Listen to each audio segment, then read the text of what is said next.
second, Weight Loss for Goddesses.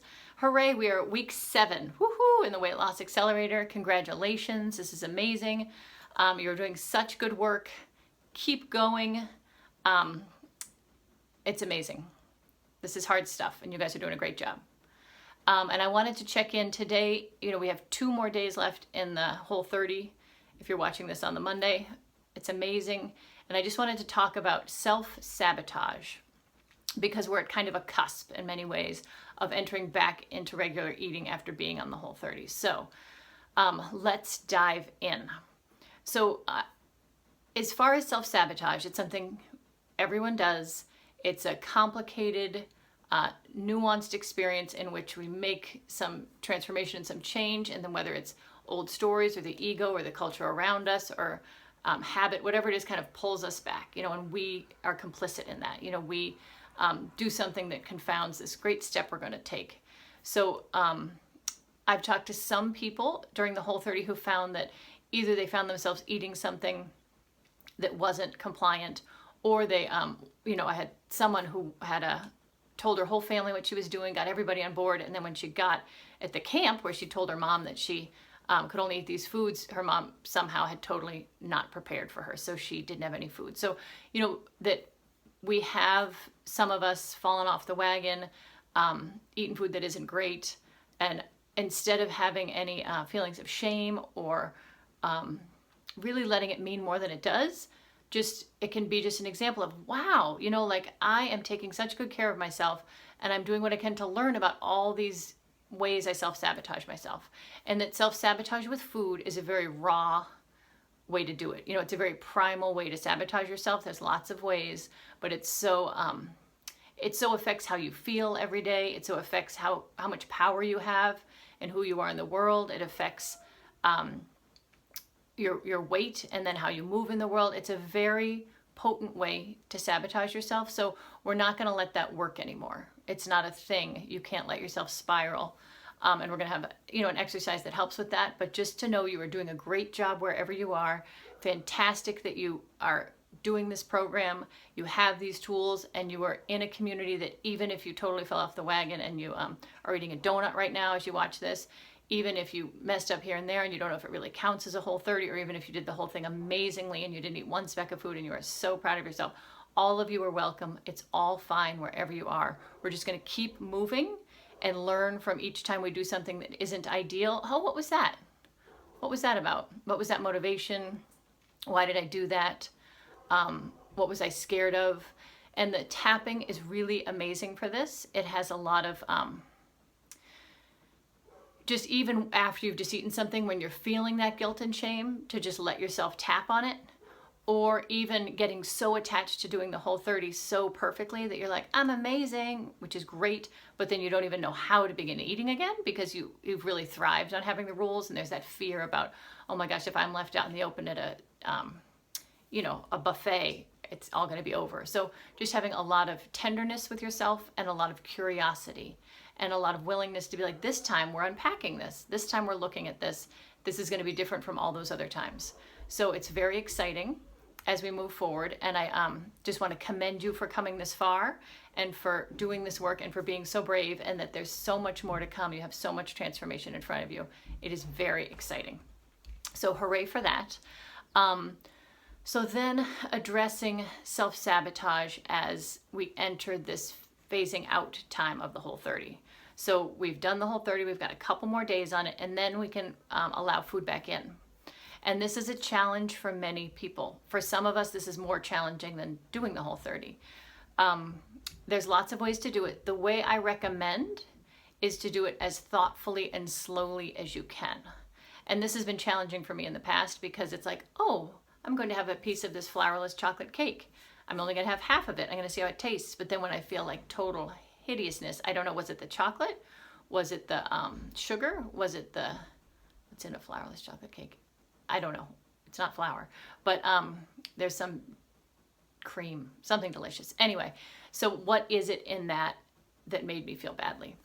So what you want to try and do is avoid that kind of vague, oh, I can't eat anything now, you know, and just look at what is it that makes me feel good. So to remain conscious as you have been in this whole 30 journey, and that means, so that first week you pick something to add in. Maybe it's dairy. See how that feels. Try a little milk or creamer. Try some yogurt, not with tons of sugar because that will kind of counter that. And do that for a week and see how you feel. Then the next week, legumes. That's a nice one because it's not, for most of us, it's not that compelling. Try some peanut butter. Try have some soy, maybe some tofu. And don't keep eating the dairy. Unless, so what you're doing is you're observing. So what I'm recommending is you do a week adding in dairy and be like, how did that feel? How was that? Really noticing and really being honest, because sometimes it's like, I didn't feel that bad with the ice cream, if ice cream is your thing. And then the next week, shelving dairy with the data you have and the things you've learned and saying, okay, now we're going to do legumes. Observing that. How did that feel? How did that, how it is? Do you feel really sick after the peanut butter? And sometimes it's kind of shocking, because it's something you really thought you were friends with. It wasn't going to be a problem.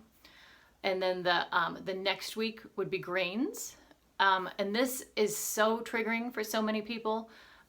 You might want to separate them. Like the first time I had been eating, I was gluten-free for a long time, was still gaining weight, still not feeling good. So when I did the Whole30, I had to cut out corn, and I had been eating so much corn because it's corn.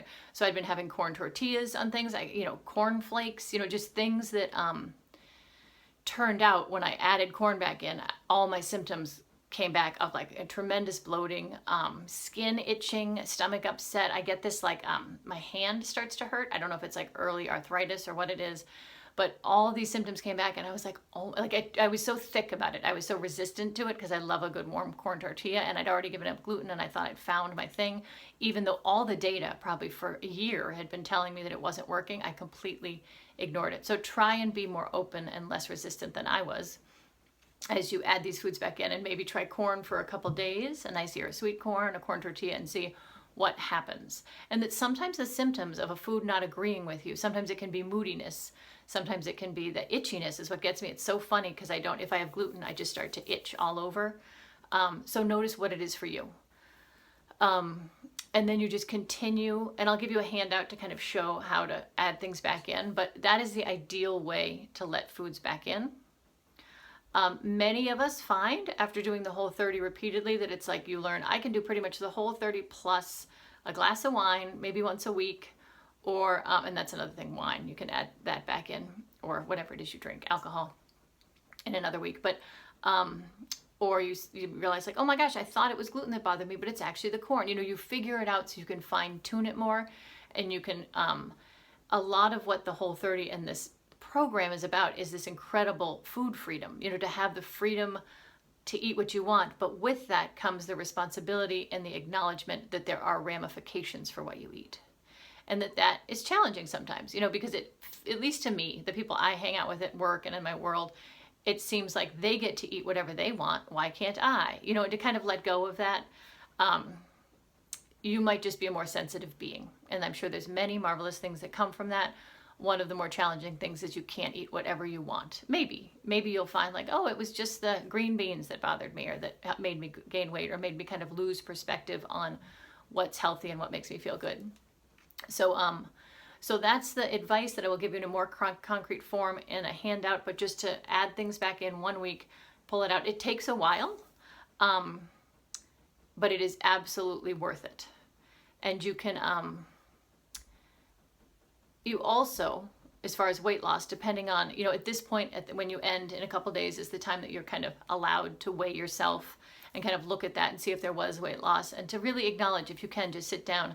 I'm going to give you a specific journaling exercise, but one thing that's great to journal on is just what did happen. What are you feeling that's different?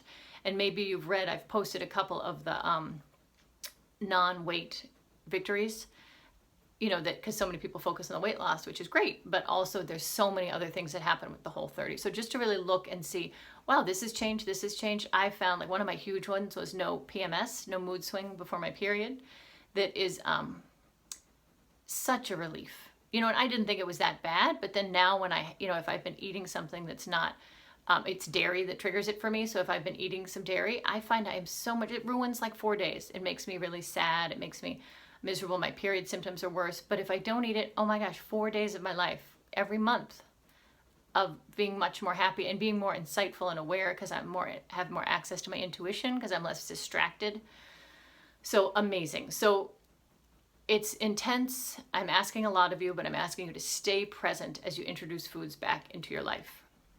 If you find you can't, if you're like, oh no, I'm going on vacation, I've got the camping trip, just be as aware as you can and do it with some caution and some ease, just so you don't totally upset your digestive system by, don't go to, there was a story once of somebody who went to the Pizza Hut. I don't even know if Pizza Hut still exists, but all you can eat bar or something afterwards. Don't do that. Don't do that.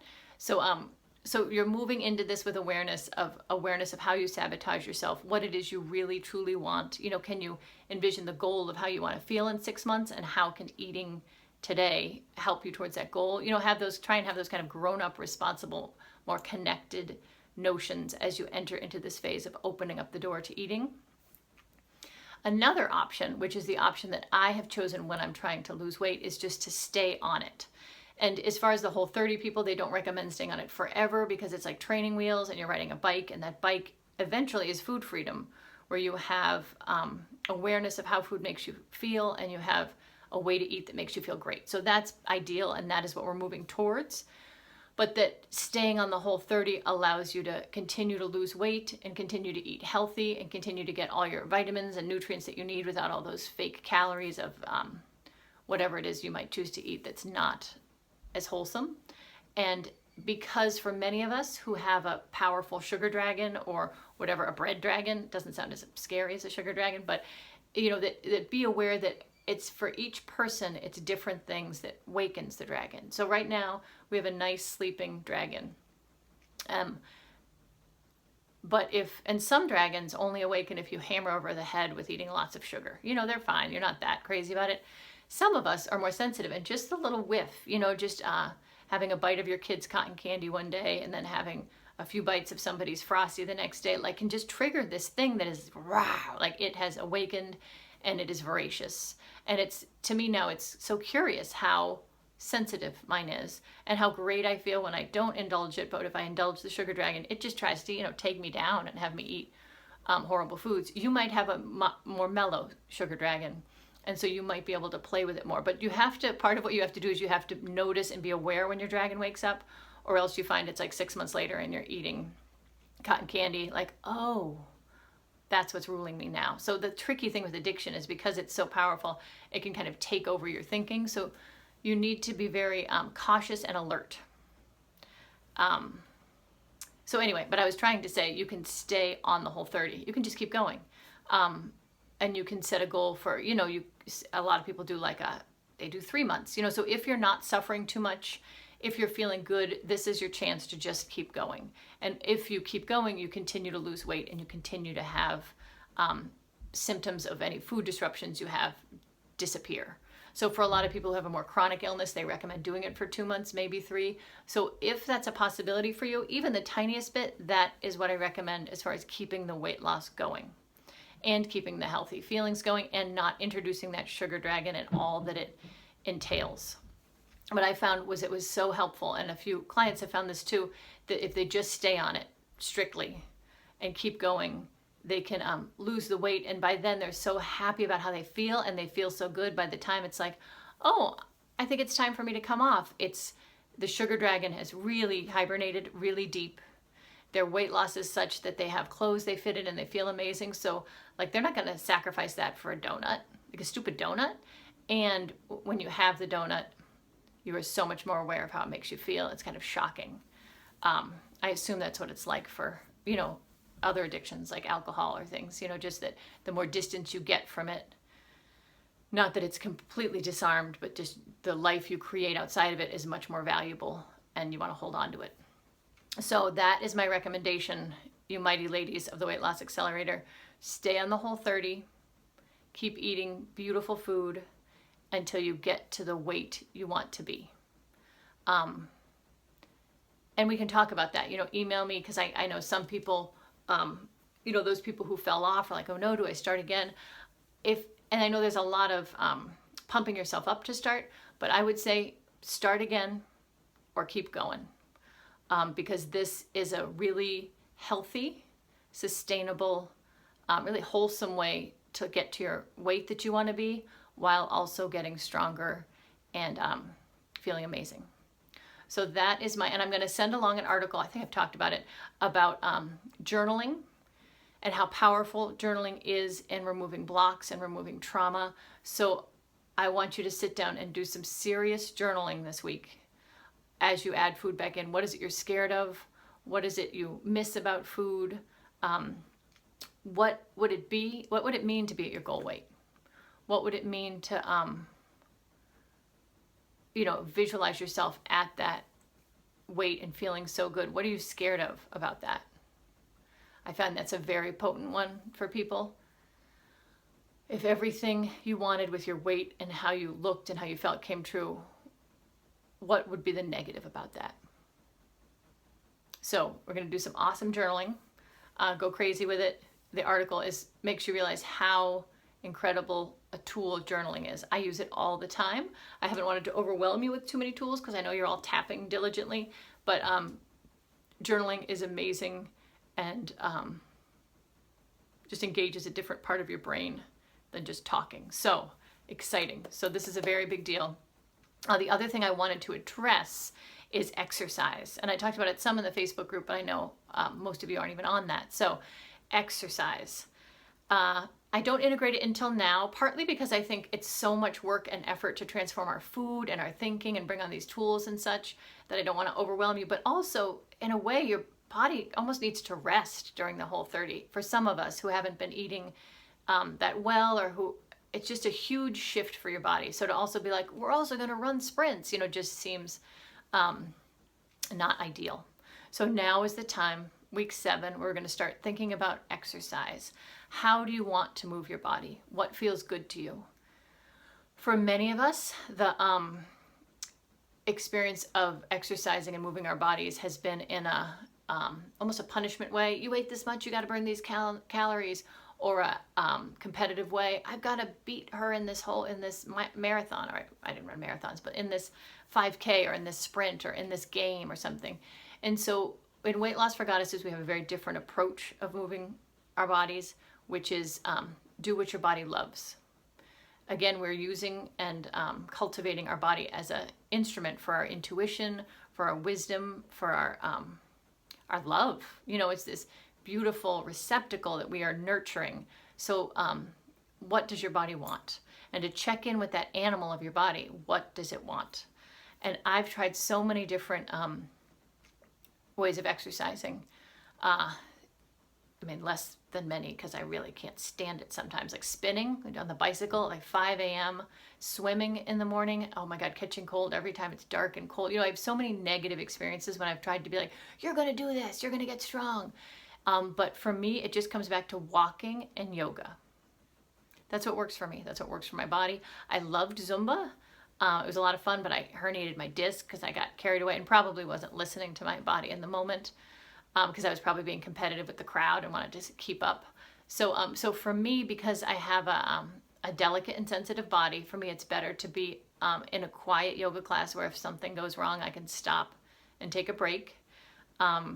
And I've had chronic back pain and surgery and things like that. I have some issues, so that's perfect for me. And walking, I get to be outside. That's what I love. I'm also integrating weights in, just some, even though I can't stand it, I'm trying to make it fun, listen to music, do a little meditation. What works for you? So to really listen to your body, and that can be part of the journaling too. I had to do, in my video I talk about it, but just a lot of tapping, and maybe I'll add that video onto this email, but just about all the times I've hated moving my body, all the times I've got blisters on hikes, like just all the times it hasn't gone well. And why would my animal body choose that? So often it hurts or leads to shame or frustration or pain. So to kind of work through that and get to a place where I'm going to move for the fun of it. I'm going to do what my body wants.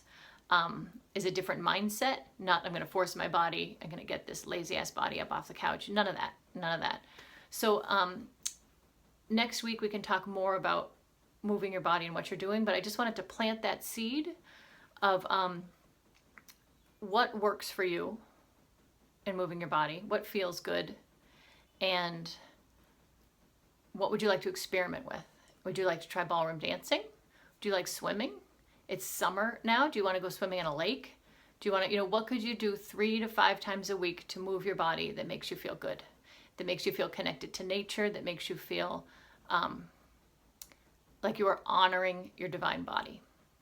And to really ponder that this week, and maybe to, as you're journaling about things, to journal about trauma of exercise. Maybe you've had that. Maybe you've had so many stressful situations that you need a little processing, and you need some time to connect with your animal body and ask, what does she want?